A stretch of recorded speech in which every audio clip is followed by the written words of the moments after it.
HUT kemerdekaan yang ke-78 yang jatuh pada tanggal 17 Agustus 2023, baik pertokohan, instansi pemerintah maupun lembaga Ansori dari tanggal 1 sampai dengan 31 Agustus 2023.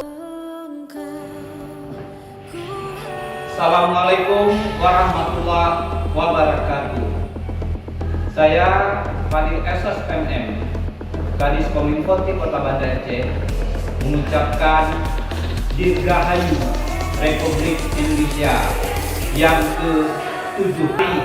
Kita bulatkan tekad membangun negeri ini bersama-sama. Perjalanan sejarah 78 tahun tidaklah mudah.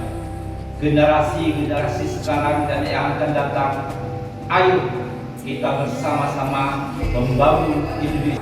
Bersama kita bisa Indonesia Jaya. Wabillahi taufiq wal hidayah. Wassalamualaikum warahmatullahi wabarakatuh. Indonesia merdeka.